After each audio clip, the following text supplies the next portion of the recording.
অন্তর্বর্তী সরকারের প্রধান উপদেষ্টা মোহাম্মদ ইউনূসের সঙ্গে শনিবার রাতে পৃথকভাবে সাক্ষাৎ করেছে বিএনপি, জামায়াত ইসলামী এবং এনসিপি।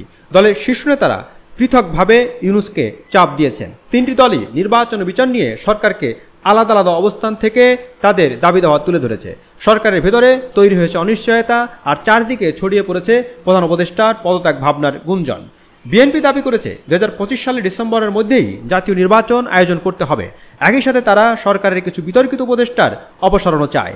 দলের একজন জ্যেষ্ঠ নেতা নাম প্রকাশ না করার শর্তে বলেন, বিচার কাজ চলুক, কিন্তু নির্বাচন বন্ধ রাখা যাবে না। কিছু উপদেষ্টা সরকারের ভাবমূর্তি নষ্ট করছেন, তাদের না সরালে আমরা আন্দোলনে যাব। অন্যদিকে জামায়াত ইসলামী বলছে নির্বাচন তারা চায়, তবে আগে সংস্কার ও বিচার প্রক্রিয়ার কিছু দৃশ্যমান অগ্রগতি হতে হবে।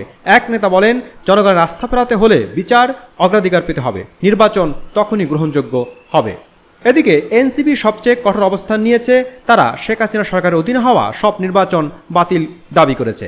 বিচার ব্যবস্থার সংস্কার বাস্তবায়ন চেয়েছে তারা, এবং এসব না হলে কোনো কিছুই গ্রহণযোগ্য হবে না বলে মত দিয়েছেন দলটির নেতারা। দলের এক নেতা বলেন, পুরনো রাজনীতি আর নির্বাচন মেনে নেওয়া সম্ভব নয়, এখন কেবল একটি রূপান্তরের সুযোগ আছে। ত্রিমুখী চাপের মধ্যেই গুঞ্জন ছড়িয়েছে মোহাম্মদ ইউনূস নিজে হয়তো পদত্যাগ করতে চাইছেন। তিনটি দলের পক্ষ থেকেই তাকে দায়িত্বে থাকার আহ্বান জানানো হয়েছে, কিন্তু সূত্র বলছে ইউনূস এ বিষয়ে পরিষ্কার ভাষায় বলেন, যদি আপনাদের মনে হয় আমি অনুপযুক্ত, তাহলে আপনারা বিকল্প খুঁজে নিতে পারেন। সরকারের পক্ষ থেকে এ বিষয়ে এখনও আনুষ্ঠানিক কোনো বিবৃতি আসেনি, তবে উপদেষ্টা মণ্ডলীর এক সদস্য জানান, প্রধান উপদেষ্টার বক্তব্যকে অতিরঞ্জিত করে ব্যাখ্যা করা হচ্ছে। তিনি দায়িত্ব থেকে সরে যাওয়ার কথা বলেননি, বরং চাপের মধ্যে দায়িত্ব পালনের বাস্তবতা তুলে ধরেছেন। রাজনৈতিক বিশ্লেষকরা মনে করছেন, সংকট নিরসনের জন্য একটি গ্রহণযোগ্য নির্বাচন সময়মতো আয়োজন করা ছাড়া সরকারের সামনে কার্যকর কোনো পদক্ষেপ নেই, আর তার আগে দরকার রাজনৈতিক ঐক্যমত্য ও বিশ্বাসযোগ্য রোডম্যাপ।